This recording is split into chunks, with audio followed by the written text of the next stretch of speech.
estamos aqui para retomar o nosso estudo acerca do Conhecendo a Minha Bíblia.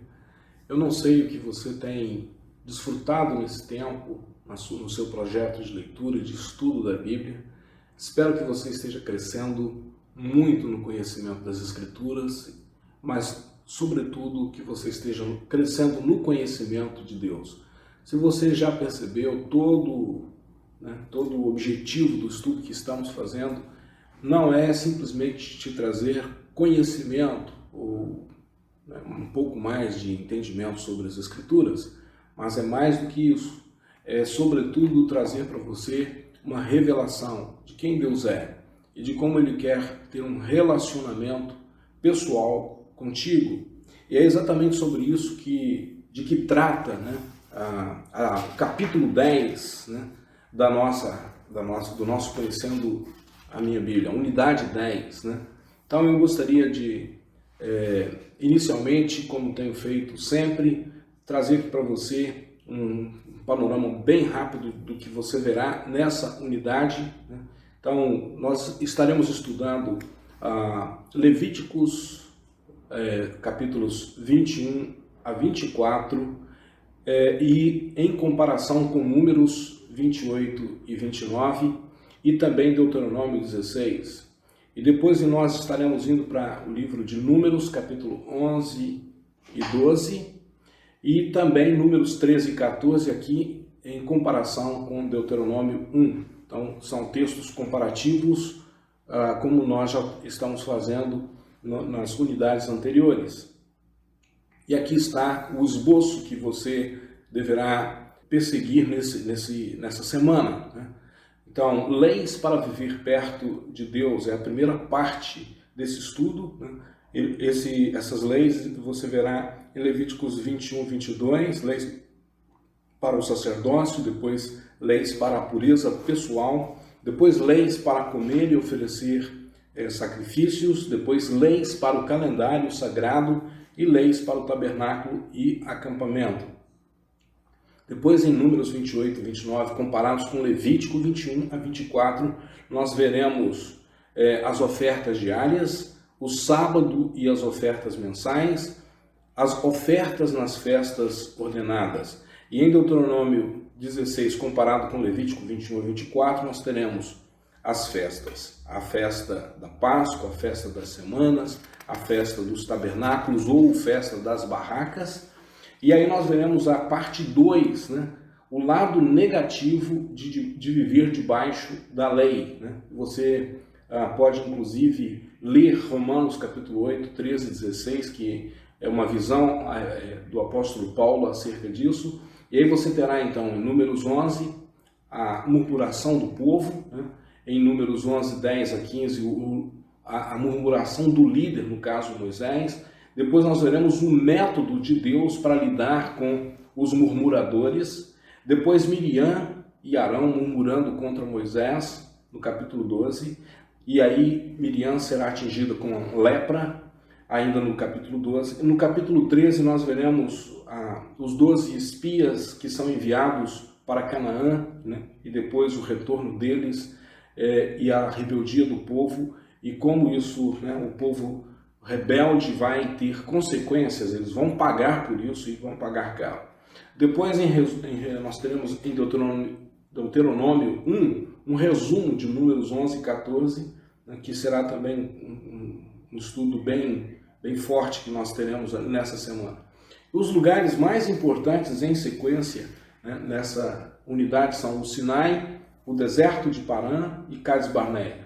E as pessoas mais importantes em sequência são Moisés, Arão, os 70 anciãos, Eldade e Medade, e depois Miriam e os 12 espias. E o período abrangido é cerca de alguns meses, aí por volta de 1490 a.C. Então esse é o resumo daquilo que nós veremos nesta semana, do esboço que nós veremos nessa semana. Lá no final da unidade, na página 88, você tem sempre aquelas sugestões para você anotar na sua Bíblia. Você pode copiar o esboço que está aí na página 81 e 82 na sua Bíblia e depois você terá aí uma sugestão de sublinhar Levíticos 21, 8, escrevendo na margem, né, descrição de santificação. Já vou ler, inclusive. Portanto, o santificarás, porquanto oferece o pão do teu Deus, santo para ti, pois eu, o Senhor, que vos santifica, sou santo. Então, está aqui uma descrição, né, desse processo de santificação. Depois, uma sugestão para que você escreva os comentários que você considere mais importantes ao lado das festas. Então, nós vamos ter um dos dias aqui, um estudo sobre as festas, e à medida que formos compartilhando com vocês, anotem esses comentários, né, e depois acrescente outras anotações que você deseja preservar na sua própria Bíblia. Então, é muito interessante, né, que você tenha uma Bíblia pessoal, uma Bíblia de estudo, onde você está fazendo as anotações, porque mais tarde você não vai ficar carregando o seu livro, Conhecendo a Minha Bíblia, para cima e para baixo. Ele vai ficar como um material de estudo, de busca periódica de conhecimento. Mas a sua Bíblia, né, com os comentários, é sim o mais importante que você deve carregar, ok? Então vamos dar uma geral hoje, né, no que você verá nessas próximas semanas. Na verdade, já estamos vendo isso. Já vimos aqui que nós vamos fazer um estudo comparativo entre os textos de Levítico, Números e Deuteronômio, né? E essas passagens, elas têm leis que o próprio Deus deixou para Israel, demonstrando como Israel deveria viver uma vida santa, uma vida reta. É importante, mais uma vez, sublinhar que essas instruções de Deus, elas são dadas para o seu povo, elas não são para todas as pessoas. O homem que ainda não conhece a Deus, que ainda está vivendo longe de Deus, ele dificilmente vai entender e na verdade, ele não compreenderá a necessidade de viver uma vida santa. E ele terá as consequências disso lá no julgamento final, ok?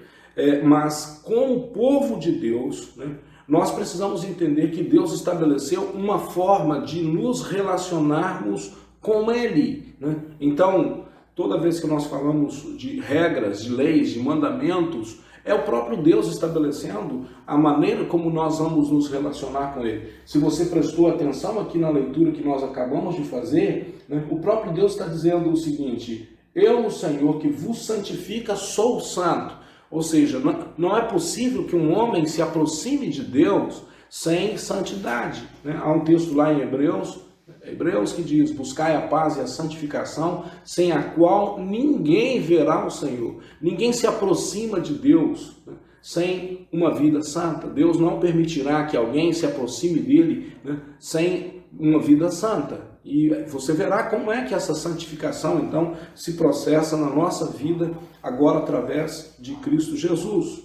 E por que Deus está desejando isso? E por que é tão importante que nós entendamos isso, minha gente? É interessante que hoje se tornou uma coisa tão banal ser um cristão, que as pessoas já não vivem ou já não levam a sério a sua vida com Deus, que os ímpios estão olhando para os cristãos e estão dizendo: eu não quero viver como eles. Isso é uma coisa triste para nós, porque na verdade nossa vida deveria ser desejada pelos ímpios. Os ímpios deveriam desejar a nossa vida e não o oposto disso. Não seríamos nós que deveríamos desejar a vida dos ímpios, mas os ímpios desejarem a nossa vida, olhar para a nossa casa, olhar para a nossa família, olhar para a nossa prosperidade, olhar para a nossa vida bem-sucedida e dizer o que essas pessoas têm de diferente. E então desejar a vida que Deus Ele quer nos dar. Um outro fato importante para a gente falar sobre santidade e santificação é entender o seguinte: toda vez que nós fazemos parte de uma família, né, as regras dessa família, elas não deveriam ser consideradas sufocantes. Na verdade, quando você está dentro de uma família, né, e você entende o que os seus pais estão propondo, você faz aquilo com alegria, sabendo que seus pais estão querendo o melhor para você. E uma outra forma ainda de você entender isso é que quando um construtor ele está lançando os alicerces de um prédio, é porque ele sabe o que esse prédio precisa ter de sustentação. Então, as leis e os mandamentos deveriam ser a sustentação, a coluna, né, da vida humana. Então, nós veremos essas leis Na página 81, né, você verá as leis para viver perto de Deus, né, mostrando que Deus é um Deus santo, um Deus justo, e que se queremos estar perto dele, nós devemos cuidar do nosso estilo de vida, da nossa pureza pessoal, né, o que comemos e como oferecemos os nossos sacrifícios, e como isso é importante para o Senhor. Na página 82, nós temos uma outra seção que descreve o que vai acontecer quando alguém simplesmente não quer viver uma vida santa e estar próxima de Deus.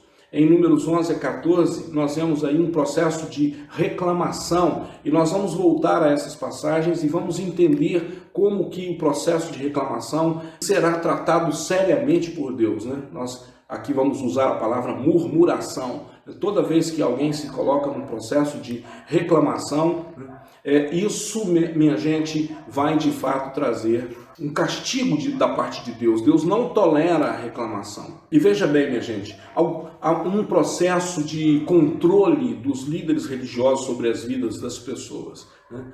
Toda vez que nós vemos qualquer tipo de lei fora do normal, leis impostas por homens, isso tem a ver com o controle, não é o que o Senhor ele está fazendo. As leis do Senhor, né, elas não são com essa finalidade de controlar, de manipular. Se você percebe ou se você está debaixo de um jugo do legalismo, né, isso não é o que Deus projetou quando ele estabeleceu, né, o seu processo de leis para o povo de Israel, né. Pelo contrário, foram leis estabelecidas para proteger, para resguardar o povo de Deus. A outra coisa que nós precisamos prestar atenção é no termo santificação, né, que será mencionado na página 83, né, e é importante que nós entendamos o seguinte, que santificação significa estar separado, né, ou seja, consagrado para Deus, separado para fazer a vontade de Deus, né? E nós vamos ver um pouco mais disso nas ofertas, 3 tipos de oferta: oferta de gratidão, oferta em cumprimento de voto e oferta voluntária, né? E agora tome um tempo especial para você já dar uma olhadinha na página 85, no calendário hebreu, né? Então aqui nós temos na página 85 o calendário hebreu com os 12 meses do calendário hebreu, né? Começando em Nissan, né, e terminando em Adar, né? Então temos aí meses muito especiais, inclusive esse calendário ele está todo relacionado com as festividades do povo de Israel, né? E então nós vamos ter aqui no nosso capítulo essas várias festividades, né? Então você tem aí Nissan, por exemplo, que é o primeiro mês, é o mês no qual a Páscoa era observada, né? E assim você verá uma festa após a outra durante todo o ano. Isso ligava o povo de Israel com o Senhor, né? Ou seja, cada vez que o povo de Israel tinha uma festa no seu calendário, isso era uma oportunidade para eles relembrarem o que Deus estava fazendo e adorarem ao Senhor de um modo especial. Então, através das festas, eles estavam em constante comunhão com Deus, né? Então, nossas vidas, né, um caminhar semelhante com o Senhor deve carregar-nos mês a mês, né, como seus seguidores, que Ele vive em nós e que estamos em comunhão constante com Ele. É um processo de lembrança. Cada vez que nós separamos um tempo para adorar o Senhor, isso deveria estar nos lembrando que nós estamos, né, vivendo para o Senhor e estamos em comunhão com Ele.